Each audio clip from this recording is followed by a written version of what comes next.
certaines personnes cherchent le salut. Mais pas Howard Storm. Il dit que la foi l'a trouvé.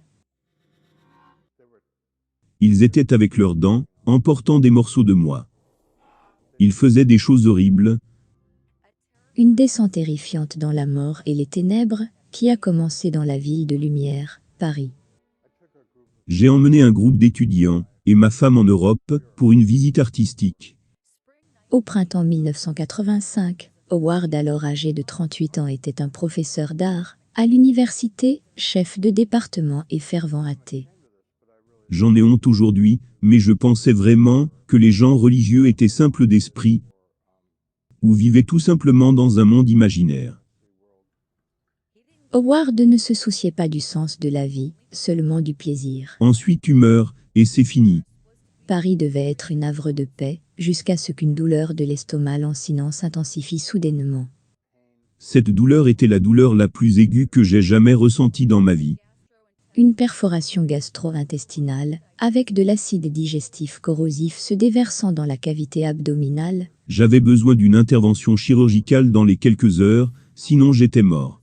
L'état de Howard était critique, mais le personnel de l'hôpital n'a pas pu trouver de médecin pour prescrire des analgésiques, et encore moins pour opérer. Parce que c'était un samedi, et que personne ne le savait, il n'y avait pas de chirurgien disponible à l'hôpital. 10 heures plus tard, il était prêt à mourir.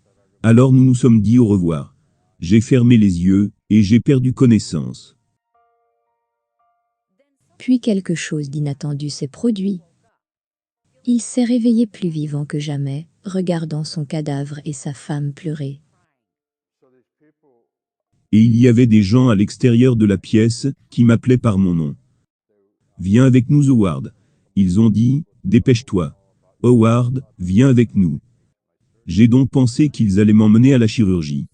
Mais il dit qu'il n'y a pas eu de chirurgie. Au lieu de cela, il a été conduit dans un espace sans fin, sombre et humide. J'étais terrifié. Alors j'ai dit que je n'irais pas plus loin avec eux. Et puis ils ont commencé à me pousser et à crier.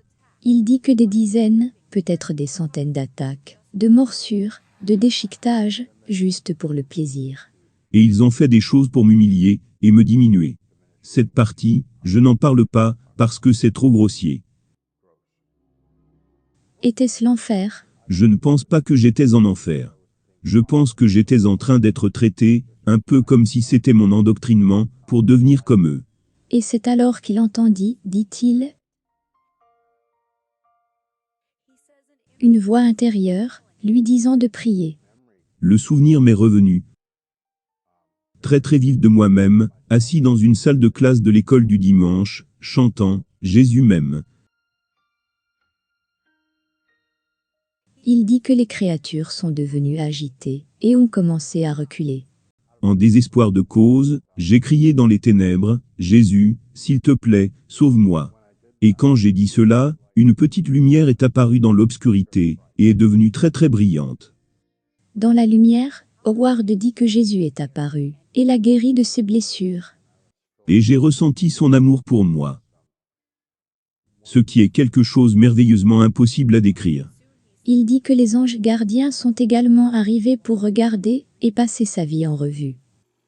Il dit que les réalisations terrestres n'ont aucune importance ici, alors que chaque interaction humaine était conséquente. Épisode par épisode, où j'avais aimé, ou pas aimé. Cependant, il les a sentis tous se réjouir la nuit où il avait réconforté sa sœur après une dispute avec leur père. J'ai mis mes bras autour d'elle, et je l'ai serrée très fort pendant qu'elle pleurait. Et je l'ai tenue toute la nuit, jusqu'à ce qu'elle s'endorme. Les anges et Jésus ont vraiment approuvé cela, ce simple acte de bonté. Déterminé à changer, il a demandé quelle est la meilleure religion. Il a dit que la meilleure religion est celle qui vous rapproche de Dieu. Et le message le plus important? Il a dit, aime la personne avec qui tu es. Et j'ai dit d'accord, je vais le faire. Maintenant, que veux-tu que je fasse? Il a dit maintenant c'est tout. Aime la personne avec qui tu es. Amis de la famille, étrangers et ennemis, sans jugement. Et c'est exactement ce que Howard dit qu'il a fait à son retour. même lorsque sa femme a divorcé et que ses collègues n'ont pas cru à son histoire? Les gens me détestaient vraiment à cause de mes nouvelles valeurs. Tous mes anciens amis m'ont laissé tomber. Certains membres de ma famille ne supportaient pas mes nouvelles valeurs et ma nouvelle foi. Sans se laisser décourager, Howard a quitté son emploi, a travaillé dans une soupe populaire, puis a obtenu son diplôme du séminaire. Une conversion religieuse qui a également grandement influencé son œuvre. C'est la première chose que j'ai faite après mon expérience. Des illustrations du voyage infernal et céleste sont accrochées dans toute sa maison du nord du Kentucky, maison qu'il partage avec sa nouvelle épouse Marsha, une femme qui n'a jamais douté de lui. Pourquoi renoncerait-il à un poste de professeur titulaire et à sa retraite? Logiquement, cela n'a pas de sens. Et pourtant c'est si puissant que c'est ce qu'il a été appelé à faire, et c'est ce qu'il a fait. Howard a également écrit un livre intitulé « Ma descente dans la mort ». Et 30 ans plus tard, il continue de raconter son histoire à quiconque veut bien l'écouter. Je ne peux sauver personne. C'est entre eux et Dieu. Mais j'espère, grâce à l'amour et la compassion, de pouvoir faire une impression sur les gens, ce qui leur donnera une opportunité de repenser leurs croyances.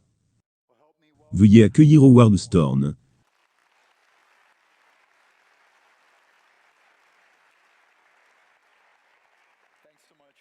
Merci beaucoup pour votre présence. Heureux d'être là. Des personnes me demandaient, tu vas recevoir Howard Storm? Non, encore mieux, Howard Storm. Donc vous étiez un professeur d'université, réputé et athée. Quand avez-vous vécu cet événement? Et vous étiez mort? Oui.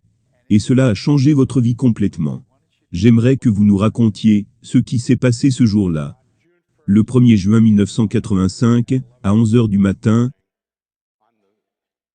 vers les derniers jours de notre voyage de 3 semaines de visite en Europe, j'ai eu une perforation de l'estomac. Cela me fit tomber au sol, dans ce qui fut la plus douloureuse et terrifiante douleur de toute ma vie. Je ne comprenais pas ce qui se passait. Ma femme appela la réception, qui appela les urgences et un médecin arriva très rapidement.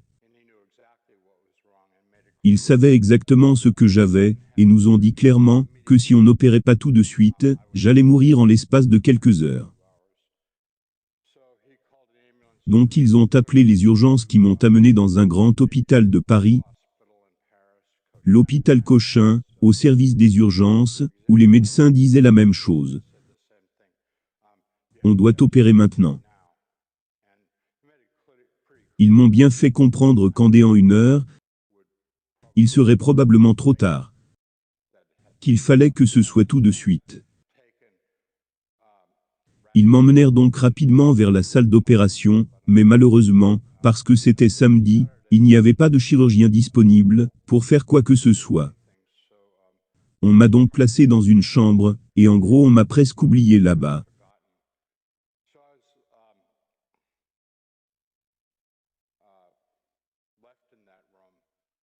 Donc, j'étais dans cette chambre, pendant des heures, personne ne s'occupait de moi, pas de prescription médicale, personne pour vérifier ma pression, rien. Je savais que j'étais en train de mourir. Mais personne ne faisait rien, personne ne me donnait des soins d'aucune sorte.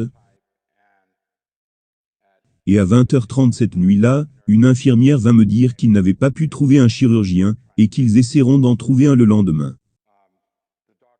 Des médecins aux États-Unis m'ont dit que dans ce genre de cas, un patient a une expérience de vie de 5 heures. La douleur était devenue insupportable depuis des heures. Je savais que j'allais mourir. Alors j'ai dit au revoir à ma femme. On s'est fait nos adieux. Et j'ai perdu conscience. Et je me suis réveillé de cet état d'inconscience, à ma grande surprise, merveilleusement bien, et encore plus vivant que je n'avais jamais été de toute ma vie. Tous mes sens étaient grandement amplifiés. ma vue, mon ouïe, mon toucher, mon goût, mon odorat. J'étais encore plus vivant que je ne suis maintenant. Aviez-vous réalisé que vous étiez mort? Je n'ai jamais pu me dire que j'étais mort, parce que j'étais vraiment vivant, pour la première fois de ma vie. Vous pouviez voir votre corps. Quand j'ai vu mon corps, cela était extrêmement énervant. Je refusais de croire que c'était mon corps, que ce corps c'était moi. C'était une chose qui n'était rien. Je veux dire je suis vivant, ça ce n'est pas qui j'étais. Puis j'ai entendu des gens hors de la pièce qui m'appelaient.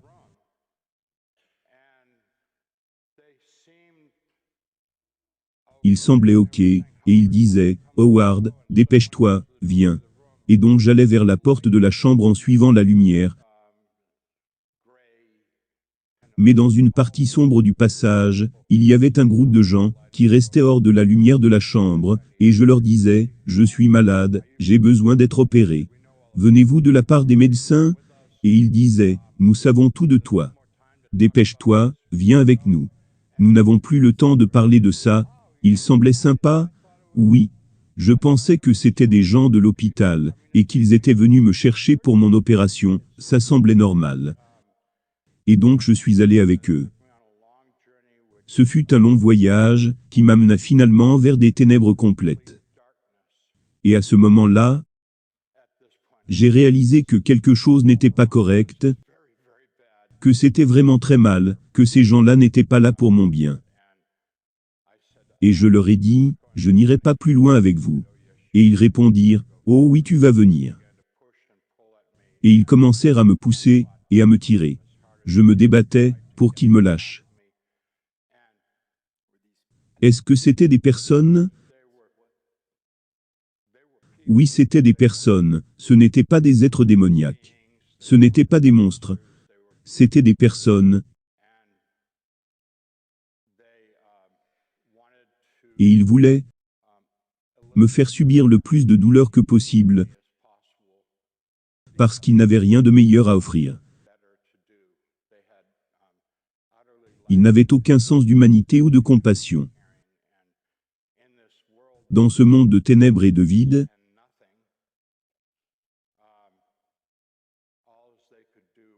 la seule chose qu'ils pouvaient faire était de faire subir aux autres leurs tortures sadiques. Pensez-vous que c'est l'endroit que Jésus appelait les ténèbres du dehors? Plus que toute autre chose, Jésus disait, vous serez jetés dans les ténèbres du dehors, où il y a des pleurs et des grincements de dents. Là, où les vers ne meurent jamais. C'est comme ça qu'il décrivait les expériences négatives que vivront les gens qui n'ont aucun regard pour Dieu. Tu as été vraiment traumatisé, vous me l'avez dit hier. Et on en reparlera la semaine prochaine. Oui, il y a beaucoup à dire, si je rentre dans les détails. Mais quelque chose s'est passé après cela, qui a complètement changé votre vie. Au point de quitter votre carrière de professeur d'université pour devenir pasteur, un pasteur chrétien. J'étais totalement mutilé. Je n'étais qu'un corps meurtri. J'étais totalement détruit. Et au milieu de cet état sans espoir et de désespoir, je me suis rappelé quand j'étais petit, quand j'étais à l'école du dimanche. On chantait « Jésus m'aime ». Et le plus important de ce souvenir était la croyance, comme un enfant innocent. Il y a ce magnifique verset de la Bible, « Laissez venir à moi les petits enfants, car le royaume de Dieu est pour ceux qui leur ressemblent. » Ce que nous devons nous rappeler, c'est la simple confiance et l'amour. Et quand cette pensée vint à moi en plein désespoir,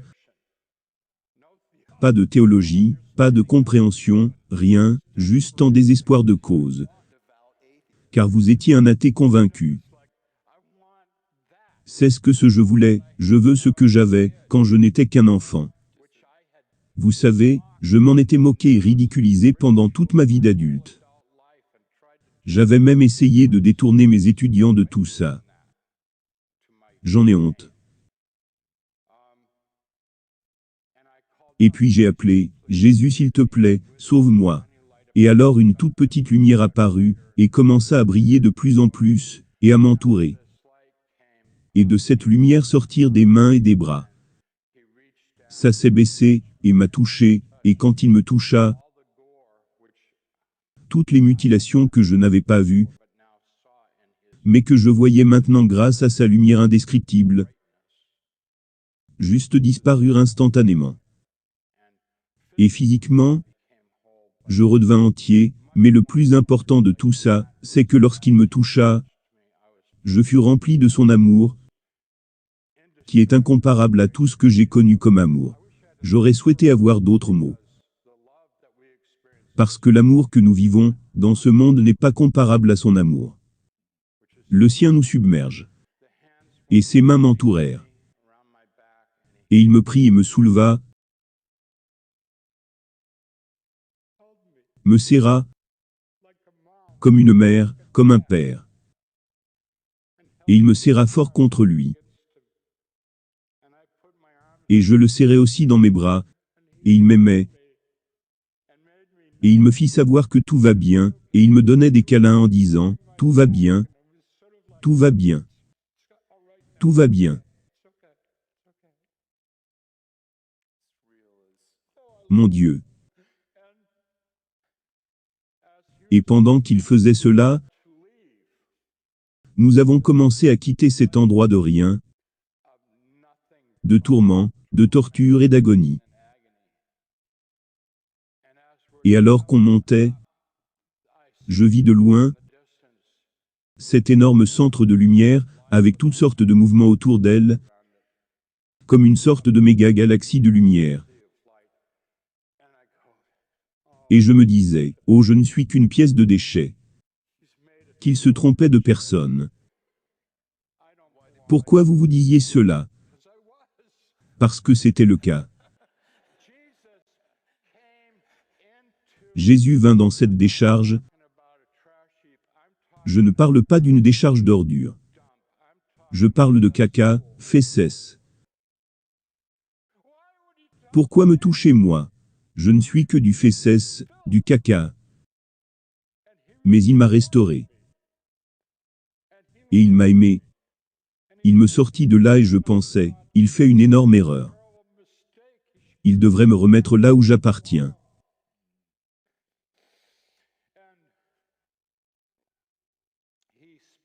Et il me parla et il dit, je ne fais pas d'erreur. Tu appartiens à cette place. Et alors j'ai réalisé que je ne l'avais pas dit. Je l'ai simplement pensé. Et je me suis dit, je l'ai seulement pensé. Tu sais ce que je pense? Il répondit, je sais tout ce que tu as jamais pensé. Et je me suis dit, oh non, ce n'est pas bon ça.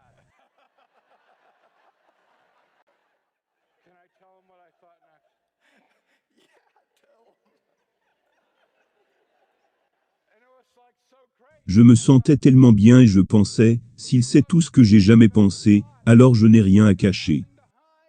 Je me suis dit c'est génial alors, on est liés.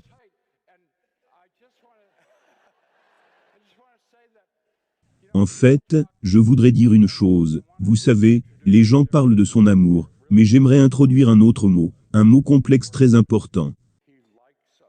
En fait, il nous apprécie. Il m'a créé, en fait, il m'a expliqué très patiemment qu'il m'avait créé. Il ne crée pas de déchets, et il m'aime. Il n'aime pas les choses que j'ai faites, qui sont destructrices pour moi-même, destructrices pour les gens, avec qui j'étais en relation, ou destructrices pour le plan, le but et l'amour que Dieu avait pour moi. Il n'aime pas nos péchés, mais il nous aime et nous apprécie. Et, la raison pour laquelle il n'aime pas le péché, est qu'il veut qu'on soit meilleur que ça. Si vous désirez avoir une relation personnelle avec Dieu, À travers la personne du Seigneur Jésus-Christ, vous pouvez simplement faire la prière suivante, du plus profond de votre cœur. Dites: Seigneur Jésus-Christ, je reconnais que je suis une personne qui a péché contre Dieu. Je reconnais que c'est par amour que tu es mort à ma place, à la croix du Calvaire, pour me sauver. Pardonne tous mes péchés. Viens dans mon cœur et réconcilie-moi avec Dieu. Je t'accepte aujourd'hui comme mon sauveur personnel et mon Seigneur. Amen.